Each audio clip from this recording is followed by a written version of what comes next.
International Women's Day, everyone. I'm Jackie Stevenson, and as this year's president, I am delighted to welcome you to our WACL Why Are We Still Making Waves About Gender Pay Gap Reporting event. This topic is so close to our hearts, as our sole focus at WACL, which is short for Women in Advertising and Communications Leadership, is to further gender equality in our industry and beyond by supporting our female leaders, inspiring female talent, and campaigning on issues that can make a real difference as we all move forward to build a more diverse and equal workplace. And 2 weeks ago, we did just that. We came out in force as a club, and together with the CMI and the Fawcett Society, we successfully campaigned to reinstate gender pay gap reporting.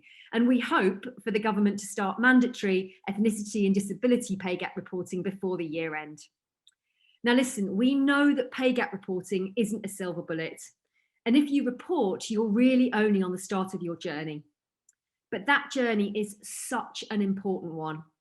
Reporting helps you understand where your challenges lie, and the subsequent action plan you put in place will result in a more diverse business, which we know is a more balanced and happier business, and ultimately a more profitable one.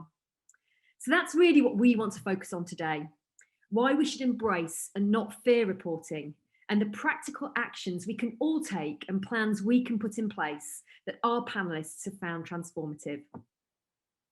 So I'm now going to hand over to the incredible Anne Franca, proud WACL member, Chief Executive at the Chartered Management Institute, with so much experience from her positions in leadership in companies such as Boots, Mars and P&G, and a hugely vocal campaigner for gender equality. Over to Anne. Thank you very much, Jackie, and happy International Women's Day, everybody. I'm really delighted to be here and absolutely honored to host this wonderful panel. And I wanted to underscore what Jackie was saying about the importance of gender pay reporting. At CMI, we did work with the government and to lobby for it and help design it. And I'm delighted to say that our members have always supported it, but over the years, their support has grown. And we just ran a survey of over 1,000 managers throughout the country. They're in public sector, private sector, SMEs, and large organizations or self-employed. And I'm so pleased to say that 85% of them supported gender pay gap reporting, which is a fabulous result. Furthermore, over 2/3 supported the action plan being a mandatory requirement, and another over 2/3 supported extending the pay gap reporting down to SME size companies below 250. So these are some really great results. And importantly, when you look at the motivation, over half understood that if they closed their gender pay gap, not only would they be doing the right thing, but they would result in, they would end up in a more productive, more successful business. So that business case message is getting through. I think that's cause for optimism. And also, I would add, in light of what Jackie said, 80% also reported ethnicity pay gap reporting. So we have an opportunity here. We can choose to challenge that we really do embrace this and make a difference. And here to help me do that is my fabulous panel. I'd like to introduce Gillian Unsworth, who is the head of fair pay at the Government Equalities Office. She's been an expert on this topic from the start, not just in the UK, but also globally, and brings that marvelous perspective as well as that deep knowledge of the data. We have Dame Scilla Snowball, known to all of you. She's ex-chair of AMV BBDO, ex-chair of the Women's Business Council, ex-president of WACL, and now has a wonderful and very demanding portfolio career as non-executive directors at the Wellcome Trust and other some FTSE 250 companies and others. We have Andrew Geoghegan, who is the Global Social Planning Director of Diageo, and he is a winner of the Male Allyship Award, which of course the Women's Business Council judges every year, and Scilla pioneered. And joining us as well, but not here yet because she's still in her another Women's Day panel, is the amazing Heather Melville, who is the Director of Clients and Markets at PricewaterhouseCoopers, PwC. She's the chair of CMI Women, and she's also a former chair of Women in Banking and Finance. So it's a powerhouse panel, and I'm delighted to have them all. So let's kick off with some questions. Now, as we know, and we've said, gender pay gap reporting is important in raising awareness of the issue, but it's not a solution, but rather a step, a first step. And closing the gender pay gap brings with it many benefits, as we've heard. And while awareness of the business benefits is rising, there's still so much more we can do. I'd like you to share your thoughts on why measurement and transparency is important, which measurements you think matter most, and maybe some insights as to some of the business benefits you've seen that come with closing that gender pay gap. And Gillian, if I could start with you, please. Hi, Anne, and hello to everybody, and thank you so much for inviting me to this really exciting panel. I have been working on gender pay gap reporting from the start, and it's amazing the surprises that it's brought. And to my mind, there are four. I have to really narrow it down. The four benefits that I would like to highlight today. And I mean, first of all, it's the visibility. It was utterly overwhelming, the amount of interest from not just in the UK, but all around the world. We even got coverage in a local paper in Hawaii for the first year of gender pay gap reporting. We've still not got the invite to go over and have an interview, unfortunately, but one day. And that has been massively important because it's introduced the phrase gender pay gap reporting into people's vocabulary. It's started a conversation. So people on the street, this is one of the first jobs I've had in the civil service that my parents actually understand, and I can have a proper conversation with them. I can have arguments with people in the pub about this. When we're allowed back into the pub, it's added that to the conversation, which has really driven accountability within employers and driven them to action, because their friends, their family are asking, what are you doing about gender pay gap reporting? But it's not just pointing out the problem, it's pointing to the causes of the problem. So the different measurements, I do have one favourite measurement, I must confess, it's the quartiles, because that really, it's a beautiful, visible demonstration of where women are in an organisation. And you can't argue when you've got a huge number of women down at the bottom and very few at the top of that those pay quartiles. And you have to ask why. Why is that? And that, along with all of the other measurements, helps point employers to where the problems are. And so rather than kind of having a general gist, there's a problem, women don't make it to the top here, they've got sort of that pointer to know where to dig deeper. And also, measurements, they appeal to employers.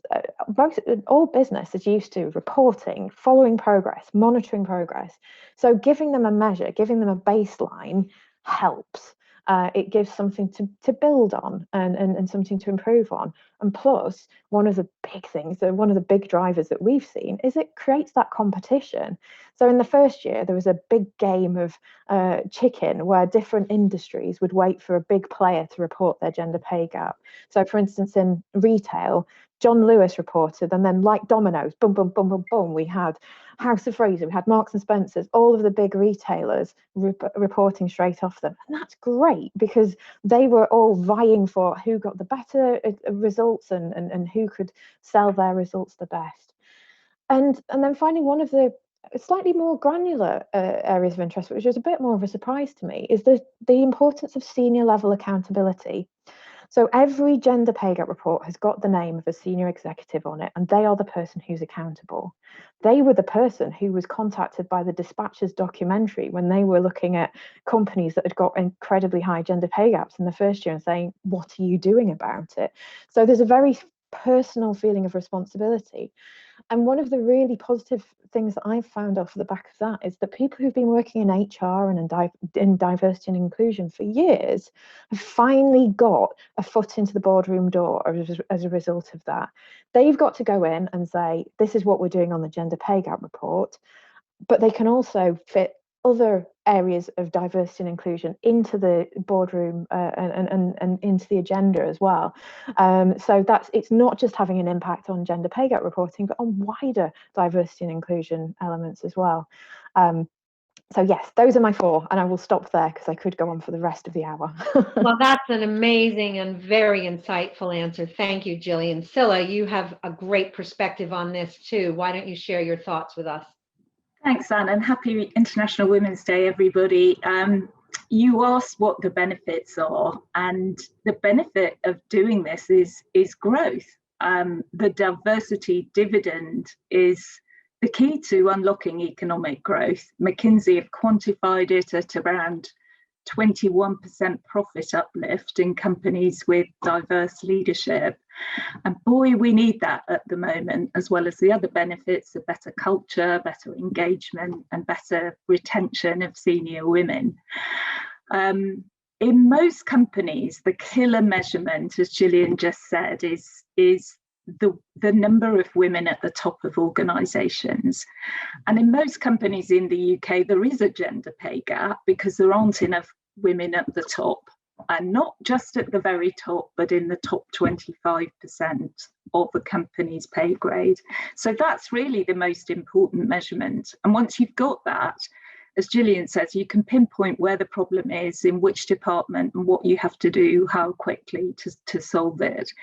If you're in tech, in science, in creative, in law, in banking, in a big company, there's probably a huge industry legacy underrepresentation that you have to tackle. And that's compounded by the fact that in good companies, there's very low turnover at the top. So you have to bring about change whilst carrying men with you and not disadvantaging men into the process. And that's why it's so brilliant we've got Andrew here today. I think the other measurement is looking at your recruitment and retention data. Getting women in and keeping women in is more of a challenge post-COVID, where more women than men have left or lost their jobs and take the bulk of caring responsibilities. So retention's just as important as recruitment, in my view, especially at the top. And another useful measurement, not specifically a gender pay gap measurement, but the two issues are very, very close together and dovetail beautifully together. I think if you investigate what proportion of your male and female staff are working flexibly in your organisation, that is a key metric. Now, obviously, in lockdown, most of us are, not everyone, but most of us are. Post-lockdown, it would be good to keep that high for men and women. When I was on the Women's Business Council, we pushed very hard for it to be law to be able to ask for flexible working. I think we should now take it further and potentially advertise all jobs as flexible. And flexible working is about hours, location, and timing of work. So we've got to address the big issues around workload, working hours, and location, and hopefully COVID unlocks some of that for us. I also think we've got to remember that eliminating the gender pay gap will take time. When it became law in 2017, Theresa May said that the plan was to eliminate it in a generation. This is not a quick flick switch that can be addressed overnight. Most employers will see gradual year-on-year change. In smaller companies, it's easier, but in big companies, it's going to take time. So I don't think we should attack those with a high gender pay gap. If the average is 15%, is it still, Gillian, around 15.5 across the country, most companies will have a gender pay gap. But we should insist on a clear plan, as Anne said at the beginning, and it sounds like there's lots of support for mandatory plan. The plan's just as important as the number. So we must publish plans to hold ourselves accountable for progress. And interestingly, when we introduced this in the first year in 2018, I think gender pay gap reporting, correct me if I'm wrong, Gillian, it was the second most reported government issue of the year after Harry and Meghan's wedding. So it is newsworthy. this whole area is still incredibly newsworthy, because it's going to bring about the cultural and social change and economic change for men and women. So I think the advantages are there for all to see. We now have to embrace it, get on with it, but recognise that it's going to take a few years for us to eliminate it, unless you, of course, are like Diageo and Mars and you've already eliminated it. For most of us, we're working hard on eliminating it. So some wonderful points there. Very rich answer with lots of great tips. And I love what you said about flexible working. We have that opportunity coming out of COVID. I know WACL has a big Flexible First campaign. We should keep that up. But Andrew, Diageo, a leading light in this area. What's important to you and what business benefits have you seen? Thank you. Thanks, Anne, for having me. What a great discussion. And of course, I'd echo what Gillian and Scilla have both said. Measurement is a really important first step to take. It holds us to account, it gives insight, it allows us to progress, and there are benefits for the business. You make more money, you create a better culture. But we do need to have additional measures in place, particularly to see whether men and women are paid the same for similar jobs or work of equal value. And you have to think about the ratios you want at different levels and functions. So Diageo is targeting 50% in leadership roles for women, for example, and 45% ethnic diversity in leadership roles. That's important, and it shapes the culture. And just to give you a bit of an illustration as to why having the right measures matters, our combined median pay gap has narrowed over the last 3 years from 2017 from 8.6 to 2.8. But in Diageo Great Britain, the gap has widened again this year in favor of women.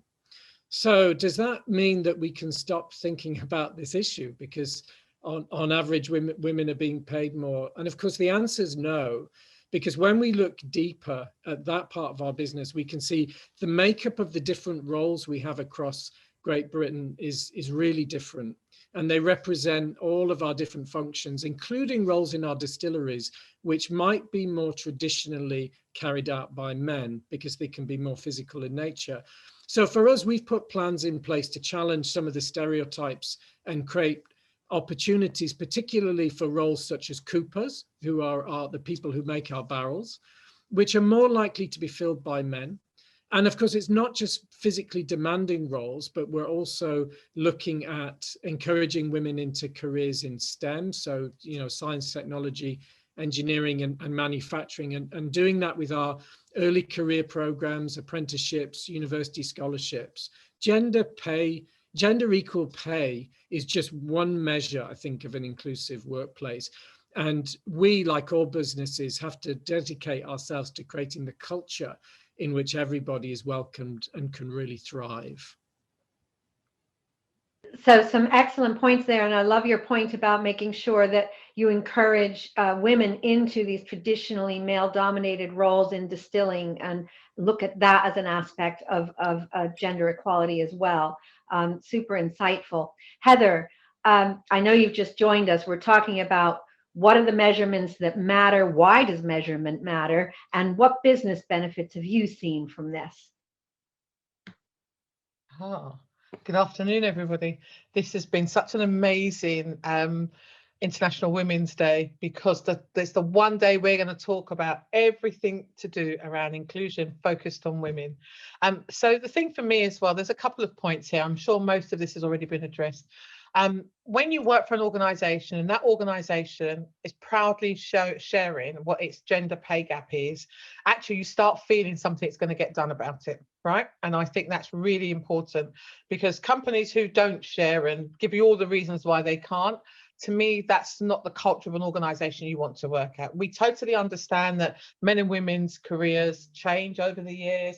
There are a range of different, women go off on maternity leave, so they say, and that's the reason why we might have a gap in that. But actually, let's be a reality. When we're looking at a job, day by job, in a business where a man or a woman are doing the job, why wouldn't they be paid the same? And also to look at the negotiations of that. So women, and I know particularly women from ethnic backgrounds, in the past, our parents taught us to be very grateful for having a job. and be exceptionally grateful that you're getting paid. And don't think about all the other things. But the new generation of children that are coming up, like my own children, they'll be going, well, I want to know what this person's earning.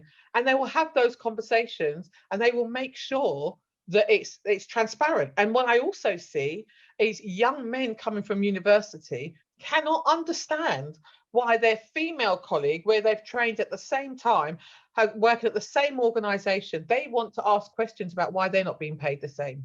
And so we're in a different world now. So this is not going to go away. And by the way, that whole war on talent, you know, that is the driving force, which is why we have to do it. And the other thing around, there's an element of trust. If you're not paying people properly what they should be paying, not fairly, there's almost an underlying message underneath that says, I don't think you can trust that organization. Now that has an opportunity, that has the ramification of your reputation being impacted in some way. And I just think, you know, from a commerciality perspective, actually, I want to do business with an organization that's fair, that's honest, that's transparent, all of those things that actually make me think I can trust them. And so, you know, having not gone over what the others have said at the very beginning, I think those are the points that for me just stick really, really hard in my mind. So that's beautifully complimentary. And I know Heather was late because she was on another panel. So she's coming from one panel to ours. But your point, you know, there about trust and about actually being in professional services, your reputation, right? There is a reputational benefit, of course. And there's a reputational risk if you don't. And I think that's hugely additive and a very important point.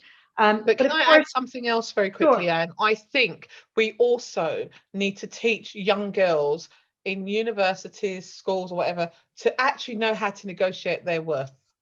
In the same way that we negotiate, we train young men how to do it, or men go to other men that tell them they need to create this trusted circle, as I know I've had in my career, where I can be very open. If I'm going for a job, I might say to them, this is the job I'm going for. I think this is what's paying me. And they'll go, no, that's not enough.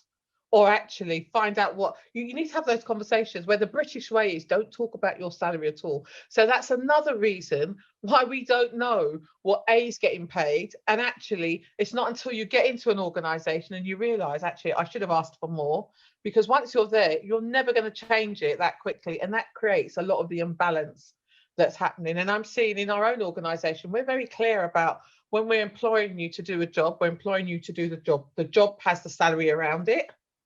And actually, whether you're male or female, that's what the job is. That's what the salary is. And I think organizations need to be very clear about doing that and consistently doing that, because, you know, the negotiations that take place in the golf course are very different from the negotiations that take place around the table, a boardroom table.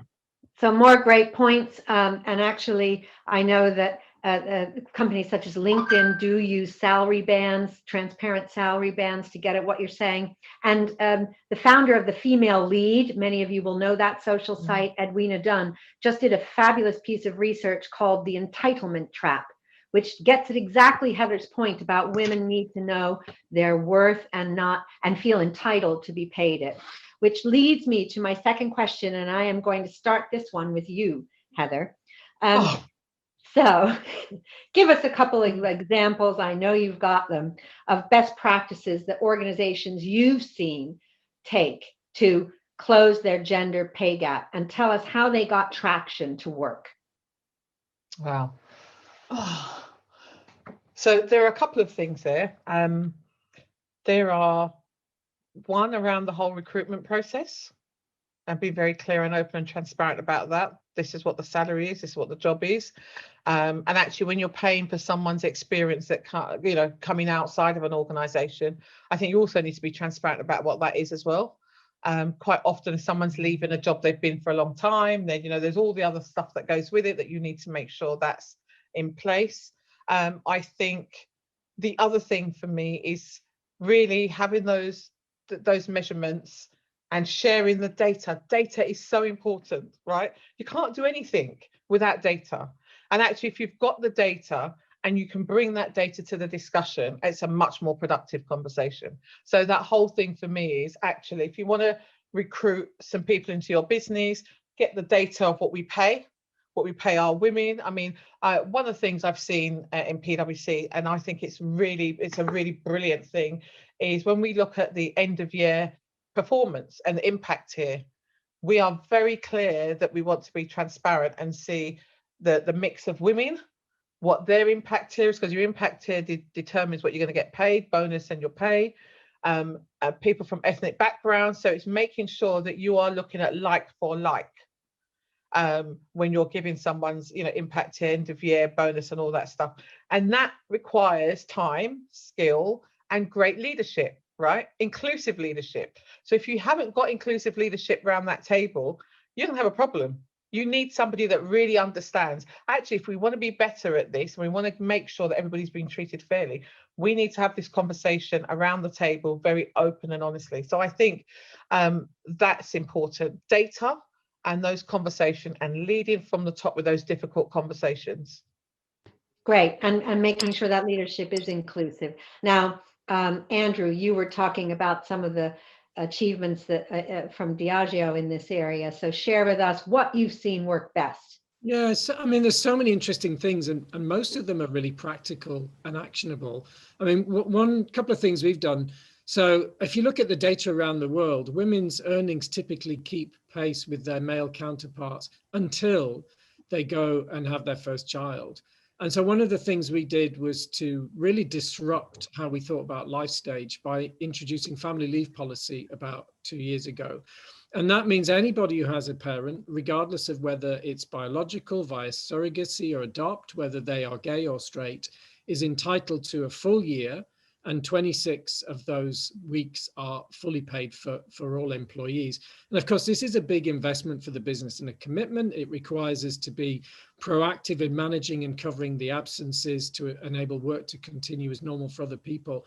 But guess what? It creates the most amazing conversations around male employees about their different experiences of work and what culture has dictated to them about their roles, how they make provision for women going on that parental leave and returning, how we think about when and how it's appropriate for people to change roles. So it's obviously been something that the men in the business have welcomed, but it's had a real impact on the culture. We've also worked really hard on recruitment. So all of the millions of little simple imperceptible signals that we send out to the external world that can make a difference. We've removed gender specific language. We've added in just simple detail like shift patterns and other expectations that help people understand more about what the job's going to entail. We've got a returners program that helps managers understand the diverse skills prospective employees will bring after a career break, rather than imagining that they've perhaps become stale. And we also think about this in the context of our broader impact as a business. So this is probably where I've put most of my effort. So if I think about our brands and the images that they project into the world that tell people who they can be and how they can live their lives, that's an enormous responsibility we have. So we've spent a lot of time thinking about having more diverse and inclusive portrayal of women that goes beyond gender, that has real depth of character. And that sets an agenda across not just our industry, but the industry more broadly, as well as thinking about how we support women in the hospitality industry, which again can be very challenging in terms of the hours and the conditions that people work in. So for me, I think it's make it practical, make it easy to implement, and think about the conversations and the cultural change that you will create as a result of taking some of these steps. And be inclusive. So you change women's lives by changing all of your employees' lives at the same time. So some great wisdom there, all that emphasis on family policy and the benefits for men as well, right? As well as thinking very holistically around women in the hospitality trade and women in advertising and communications, which is a very WACL topic. Scilla, what are your thoughts? You've seen so many companies and so much of this. What are some of your highlights of best practice? Yeah, I mean, the great thing is it's lots of things that work, not just one thing. And the even better thing is that the Equalities Office published the things that work. So you can ask Gillian for the things that work. But over the years I've been working on this, you know, if there's clear support from the top, it works. If you set clear targets, it works. If your senior leaders have D&I in their KPIs, it works. If you put diversity managers into organizations, not just D&I networks, it works. If you celebrate gender pay gap reduction and elimination, it works. If you have good sponsoring programs to get more women into the executive committee, as Sky did brilliantly, it works. Returner programs like Andrew mentioned, Barclays did a great one to get more women back into the workforce. Celebrating men who are driving equality. You know, this is a joint effort to drive equality, and we need to celebrate the men that are driving it and that get it. If people understand the gender pay gap, it works. You know, there's a lot of confusion between equal pay and the gender pay gap, and spelling out the differences between them. You know, you can have equal pay in an organization, but still have a gender pay gap. And I think there's still too much muddle and the terms aren't interchangeable.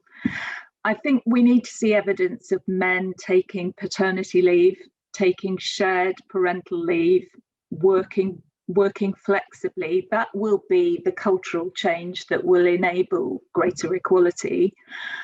Transparent recruitment, as Andrew and Heather have said, especially on the top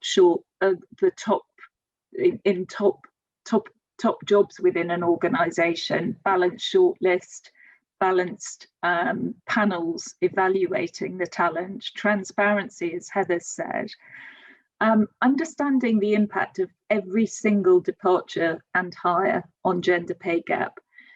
Jane Angardia had such a ghastly problem with gender pay at Virgin Money when she was there. She designed an app that would actually show the difference that every hire and every departure would make on their gender pay gap overall. But also, I think we need government to keep behind this. We need more tax relief on childcare. The government have come some way towards us on tax relief on childcare. For lower income families. But I still don't think it's right that you can get tax relief on a driver, but not on a childminder or a nanny. You know, we need tax relief on childcare, I think. I think our gender pay gap reporting is an excellent export model for the UK. I think it should be on the G7 and the G20 agenda. And I think saints like Gillian are providing the data and the consistency on this initiative within the civil service, while the ministers change too frequently.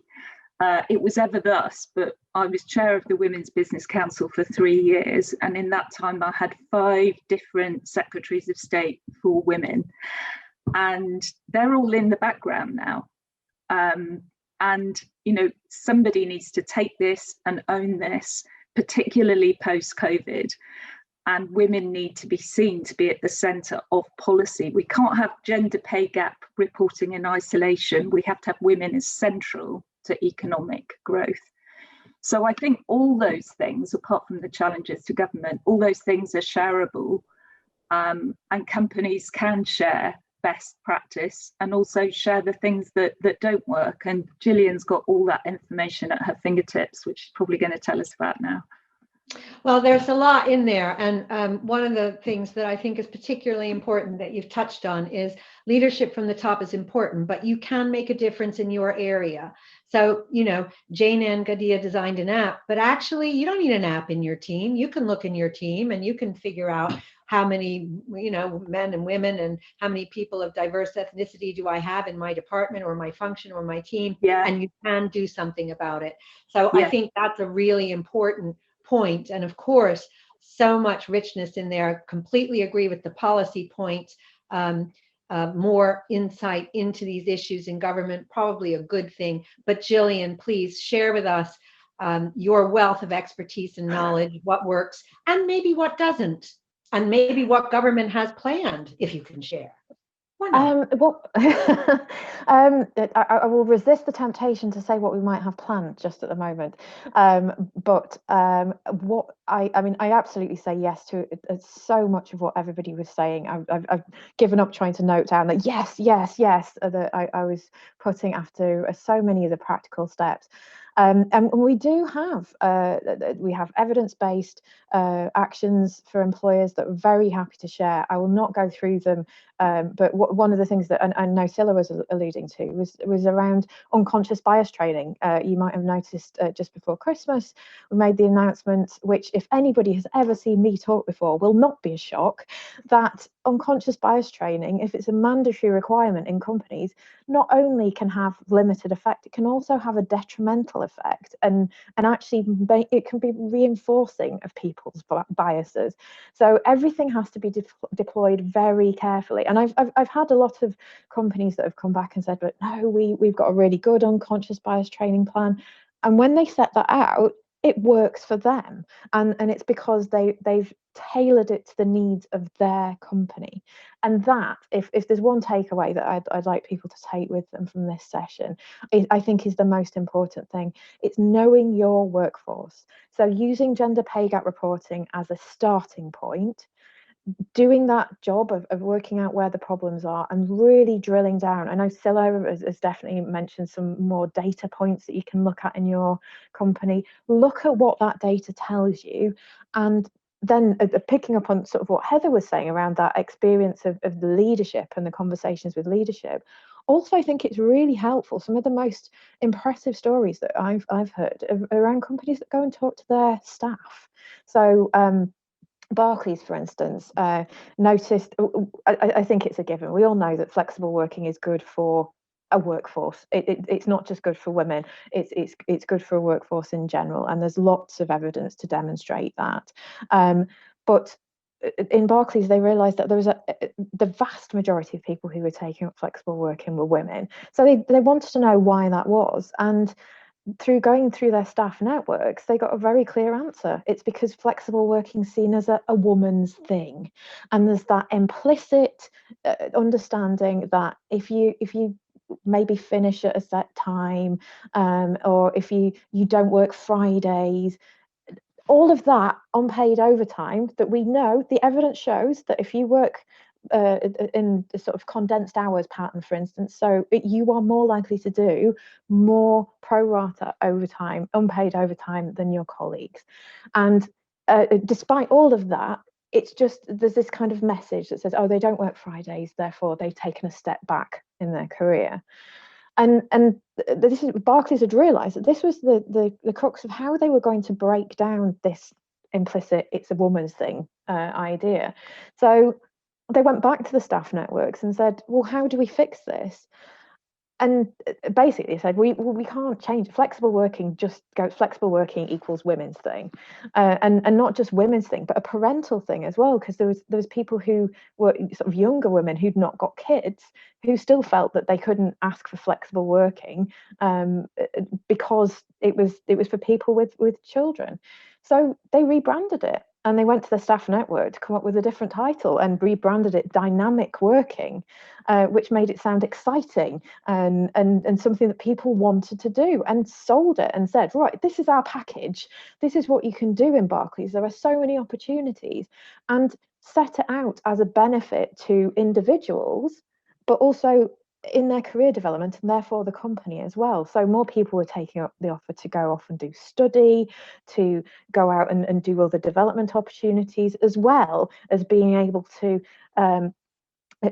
be better parents, and better, more relaxed parents are going to come back and be better, more relaxed professionals as well.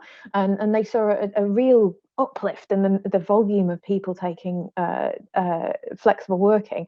And not only did they see that, they also saw an increase in their staff in their staff wellbeing survey on general wellbeing across the company. So a clear indication of how that benefited Barclays, but that won't work for everybody. So my key message is, look at what your data says, bring all that together, but then look at the human experience and bring that into a package to work out what your company needs and how your workforce will respond best to your interventions. Well, what a brilliant story. Well, let's hope that COVID has accelerated the uptake of dynamic working and made it legitimate for all, and that it'll keep with us. Now, I've got some questions that build on your individual expertise for each of you. And I'm going to start with you, Andrew. Male allyship, absolutely vital to continued progress on this issue. What do we need to do to make it A, more widespread, and B, more proactive, not just, nodding of head, of course I agree, but really proactive allyship? And how do we deal with the pushback that we might be getting that advancing women takes away opportunities from men? Yeah, listen, I think, first of all, we shouldn't be remotely scared that men will be alienated by this subject. So if I think about the work I've done in this space, nobody actually had to engage me in it. I just want to be part of creating and shaping a more progressive future for all of us.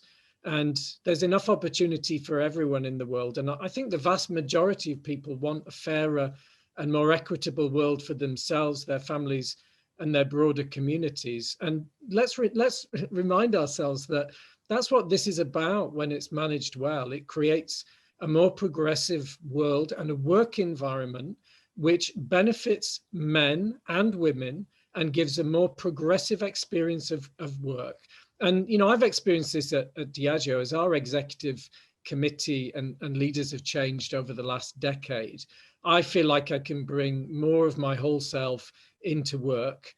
And, men don't want to have to play to gender expectations either. I mean, Heather talked about golf courses earlier. Spare me. I never want to have to go and pretend that I know how to hold a golf club ever. So this tyranny, though it's worse for women for sure, is also holding men in expected work patterns and overtime and things which they really wouldn't want to do if it weren't expected of them. So I think it's only really when poor practices creep in that there can be an issue. No one wants to feel that they got a job because of or despite of their gender or any other characteristic. But when it's done well, no one need be excluded. So I think in order to create that world which is fairer for everyone, we need to frame this in a way which is focusing on the areas most in need of attention. And that does today mean gender, ethnicity, sexuality, and disability. And let us not forget about class, because that is such an important ingredient in all of this and where people get access. So I just think the headline for me is just, why be afraid of engaging men? It's an issue which concerns and benefits all of us, not just women. Why would men push against it? Well, that's a wonderful and inspiring answer. Thank you for that. But there are still challenges. Obviously, the pandemic, and of course, we had the Black Lives Matter movement. Heather, this is a question for you. That's raised awareness of the importance of moving the dial on race alongside gender. So what challenges does intersectionality, as we like to call it, and I'm interested in what you call it, present? And what do you think we can learn from progress on gender to make faster progress on ethnic representation in business? Wow. Well, I promise not to mention this story because it's been on the press 100 times today in every single newspaper, on every single TV program. But look at what we're talking about today. We're no longer talking about how a young woman felt, her mental health, but race is at the beginning of this. And I sit here and I think to myself, when will we actually stop talking about this? When will it not matter what color the baby's going to be when it comes out? When will it not matter what role you can and can't do because of your ethnic background? That none of that should come into it. But the world that we live in, I mean, Black Lives Matter, for me, it's around what it brought to the table. So on January the 6th, many white people were reaching out and saying, I cannot believe what I've just seen in Capitol Hill. Capitol House. They couldn't believe it. And what they were actually saying was, had that been while the peaceful protesters were marching around George Floyd's death or any of the other subsequent deaths that had happened, they would never have been able to put one foot on that step. They'd have been peppered with bullets. And so we get to a point where equality needs to be more than just gender. It really does need, we just really need to look at how we are seeing things, through whose eyes we're seeing them through. And then I think we bring it back to the table. So I often say to myself, when people go to me, actually, how has your career been as a Black woman? I go, well, the same as it's been as a woman, actually. Quite often I've been, particularly in my younger years, not so much now, but in my younger years, 30 years, 20 years ago, I was the only woman in the role that I did. And I was definitely the only Black woman. And did that bring problems? Not for me, because my mother always taught me to believe that I was the best that I could be. So if you didn't like me because I was a woman, well, I'm not going to change my sex. And if you didn't like me because I was a Black woman, then that's your problem, because I'm here to stay. And what we then need to do is think about, how do we create this space for people to have a voice where they feel they're going to be equally treated at the table, where culture is understood. There's a lot of talk about, yet we understand culture, but I see a lot of the time we don't.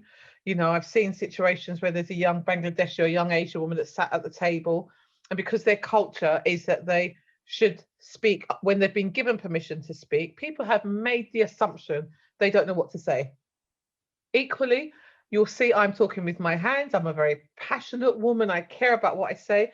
Instead of using that word passion or assertive, they use the word aggressive to describe me. That automatically puts a different picture in someone's mind. So I just feel that I want us to get to the point where we stop talking about this, but we take some action. And what is the action that we've taken? So we were really bold with gender, right? We were very, very bold with gender, and we said, we're going to put some matrix behind this. Let's go talk to those chairmen. You know, the 30% made that happen.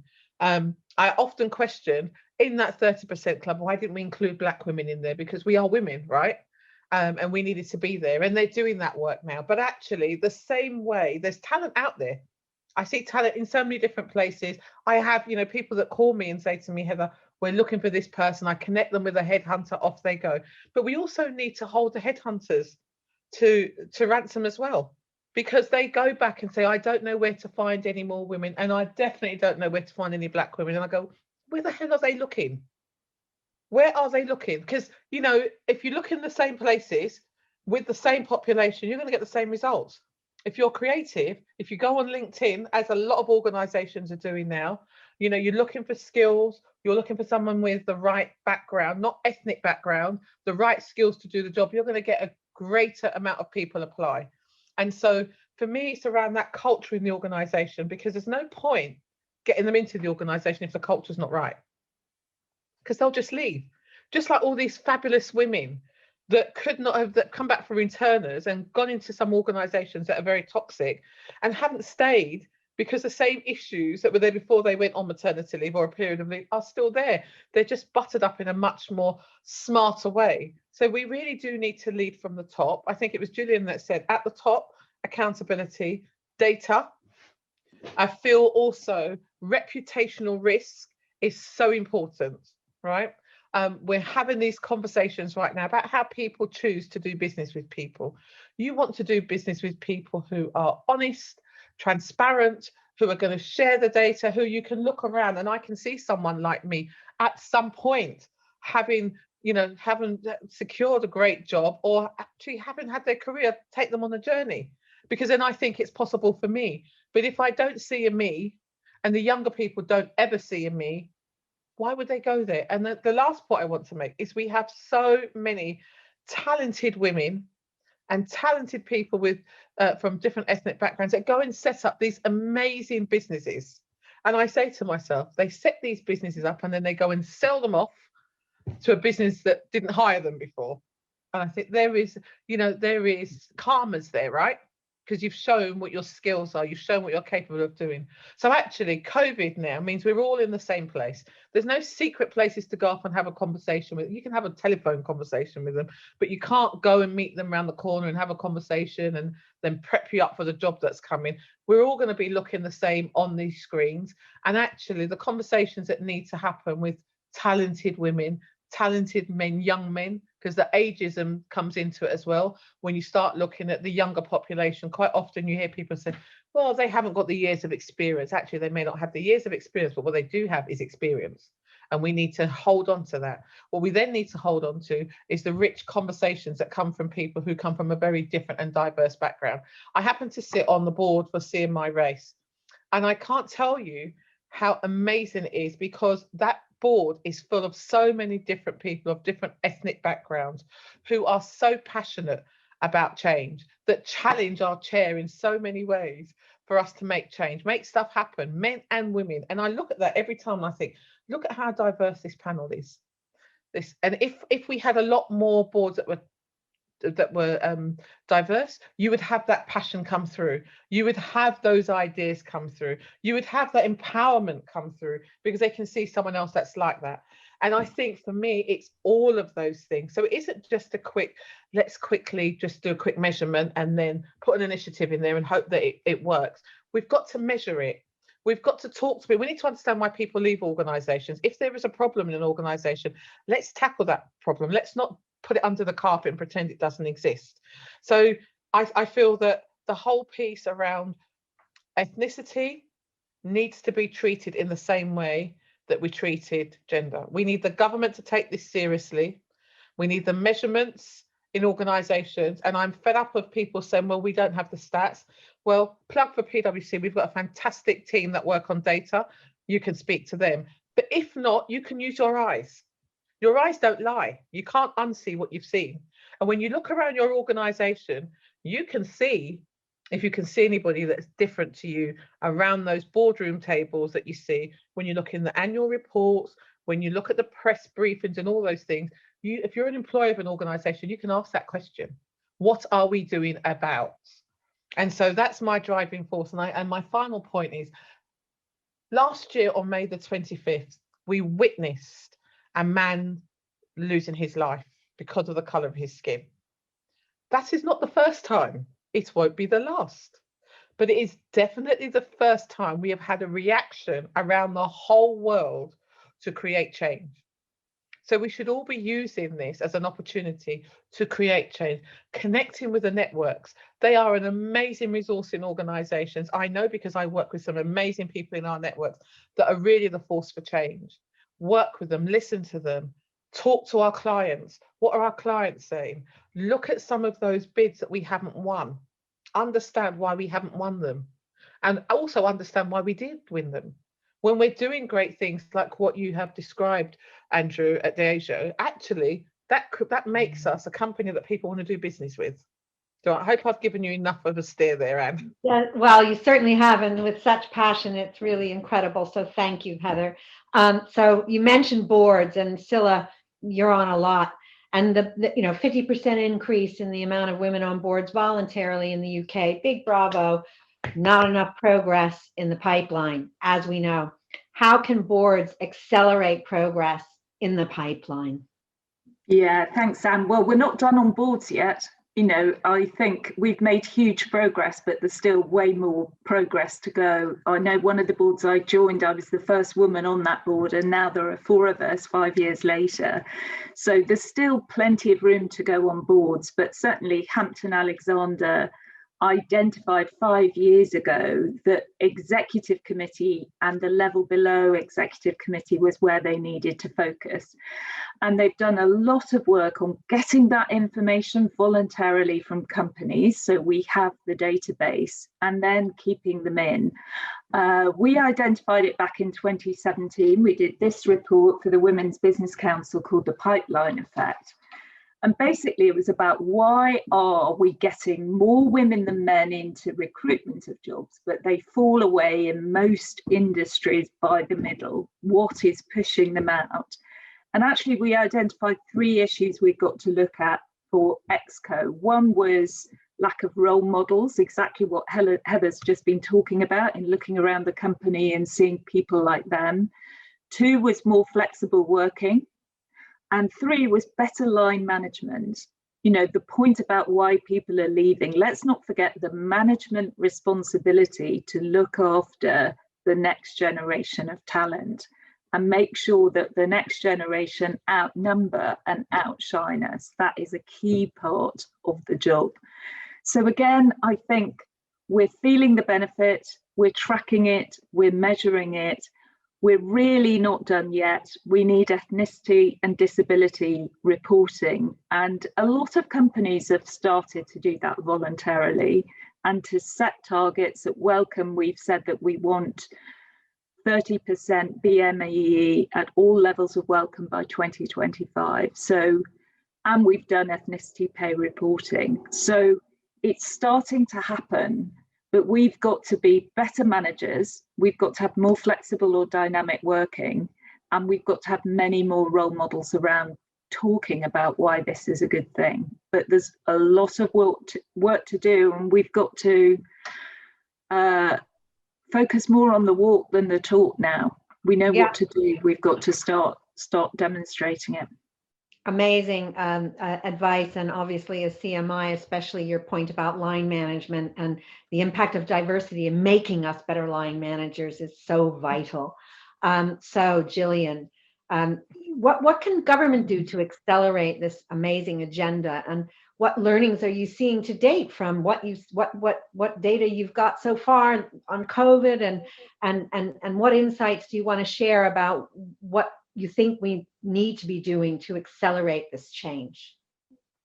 Well, I mean, you've absolutely hit the nail on the head there, and it's data that's massively important. And one thing that Liz Truss has set out about what we're doing in the Equality Hub is that we're pulling together the strands of the Government Equalities Office, Race Disparity Unit, the Disability Unit, and creating a big data hub that not only uses our data, but data from across government, so we can really drill to the heart of where inequalities lie across society, not just in the workplace, but in the workplace too, and use that to create, in the same way that I was recommending individual organisations do, to work out where we can best have impact as government. And we've already done, some of you might be familiar with the Gender and Behavioural Insights programme that we've had going for 3 years now, working with the Behavioural Insights team, working in partnership with really large employers, so those with 10,000 or more, to work out interventions that and trial them to see what impact they have, and gather data on how they might be replicated in other companies. And on Friday we published the latest of our trials into flexible working, and using flexible working in job adverts. So we've done 2 studies. First of all, with Zurich, that was published earlier last year, and then this latest one was with Indeed, and it's purely around. So Zurich already offered a pretty good flexible working package, but not many people knew about it. And Indeed, the job site obviously covers an awful lot of companies with varying flexible working sites. But what the trials did was add an element where recruiters were challenged to put in what flexible working options were available in the job. So there was no change to what they were offering, or what the job entailed, or how the job could be done. All they were doing was being more transparent about what was available. And on the Indeed study that was published on Friday, they found that they increased the volume of applications by 30%, which is so vast. And certainly when you drill down into the data, it's not just women that react to that either. It's like Andrew's point earlier. This is good for everyone. This is not just good for women. This is, everybody benefits from just that level of transparency. And around the transparency point as well, we've been looking at publishing clear salary bands in job adverts, because you can be the toughest negotiator that you want to be when you go into a job and negotiate your starting salary. But it doesn't matter if you're not even negotiating in the right ballpark. You could be sort of way below what the expectations are. And just a side note on that one of the more distressing bits of research that we know about is that women are judged more harshly for going in. It's precisely Heather's point about this can be extravagant and passionate speaker, or it can be aggressive, and women are more likely to be judged as aggressive. So if you're not only going in and being judged more harshly, the worst part of that statistic is the fact that women judge other women as badly as men do. You come in as aggressive and ill-informed when actually you don't know the rules of the game. So there's an awful lot of elements of that transparency that we're looking at to see what those inputs should be, and more broadly, we are looking at the evidence on where the problems are, what works and what doesn't work to tackle them. But alongside that, we are also working out where we can intervene in other government policies to try and, well, make sure that they are more gender equal and more equal. I should point out we've got an explicit aim that we should be looking at equalities in the round. It shouldn't just be gender equality, and that's why I used to be the head of gender pay gap reporting. I'm now fair pay. It reflects the broadening of our focus, that we're not just looking at one element of a person's personality. This is so much more holistic than that, and so we're looking out across government policy and working out where we can intervene, where we can bring out the strength of our evidence, the learning that we have, and insert that into government policy.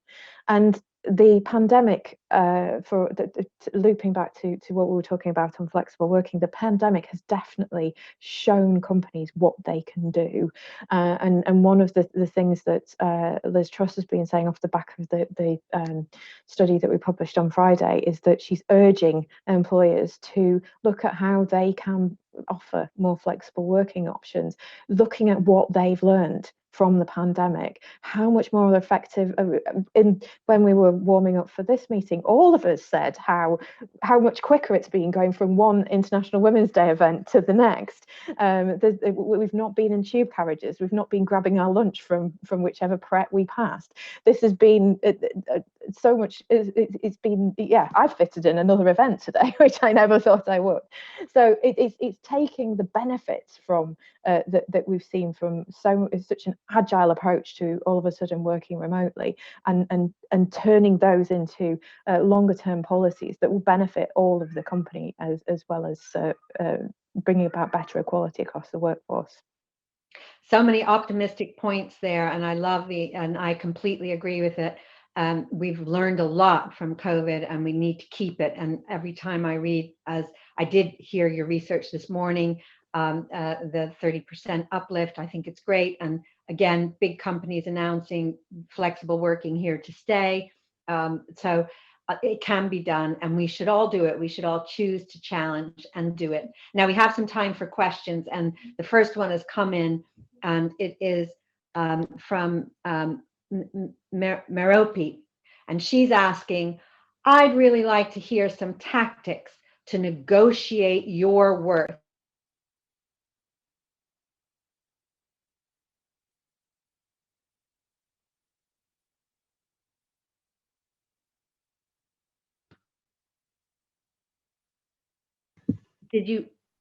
You're on mute.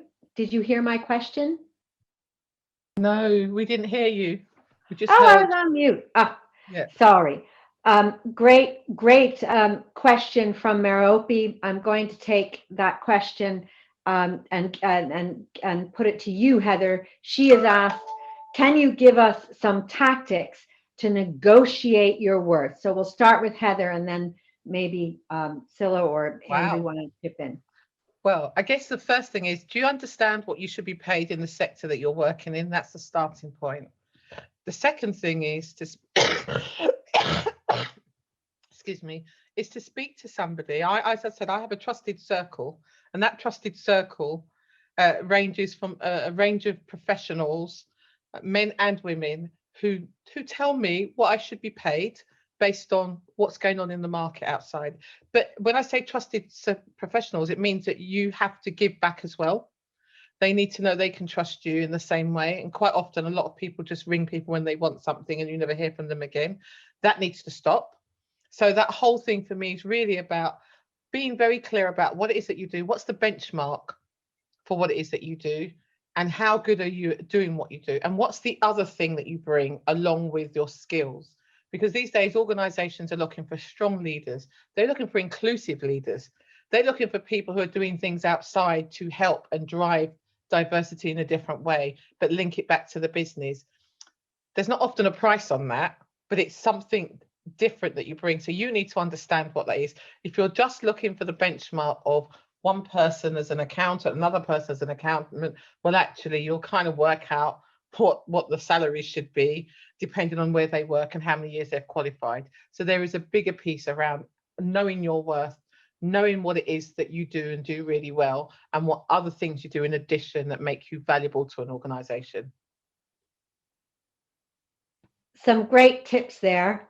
Scilla, how do we negotiate our worth?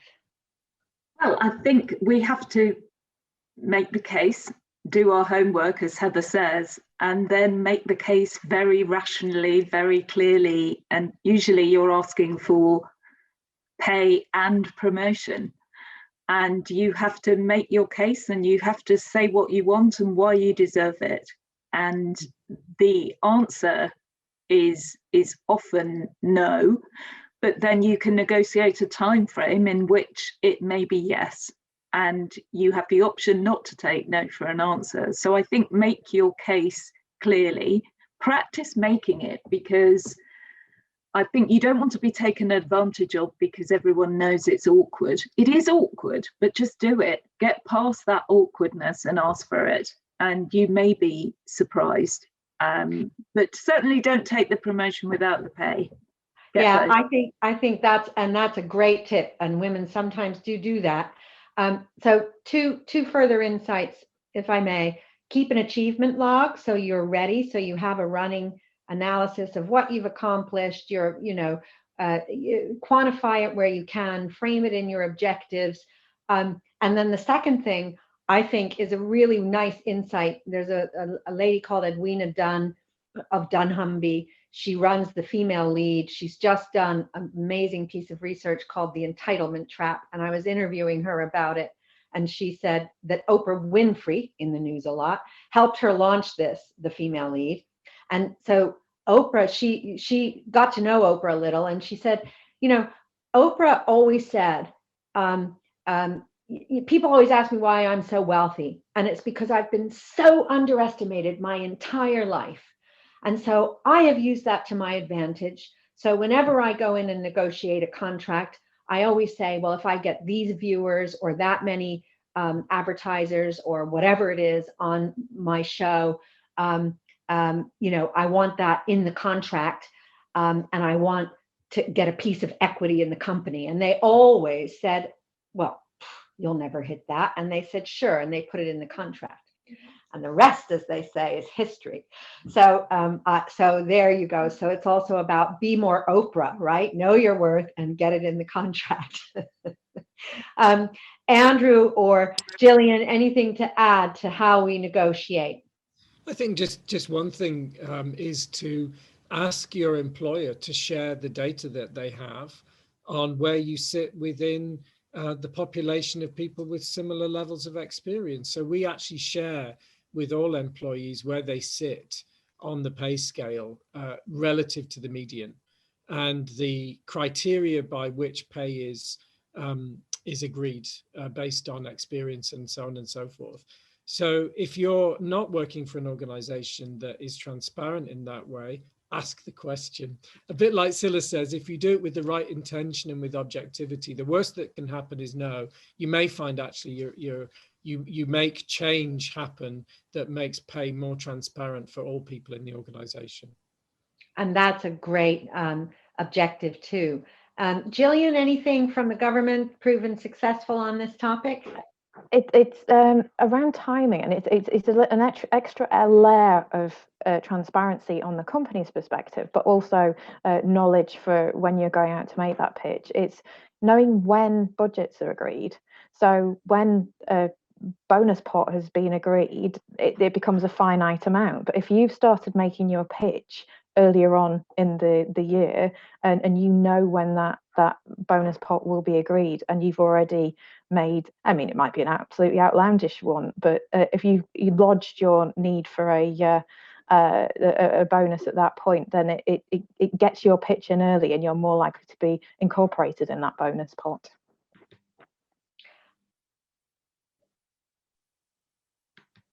Amazing. Thank you for that. So listen, we are almost out of time, but I did want, in the final 5 minutes before I hand back to Jackie, to ask each of you, because it's the theme, I choose to challenge, fill in the blank. Okay, starting with Scilla. I choose to challenge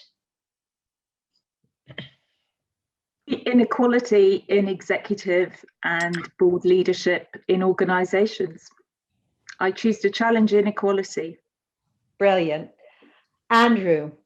I choose to challenge inequality in any which way I can inside our organization and across our industry more broadly.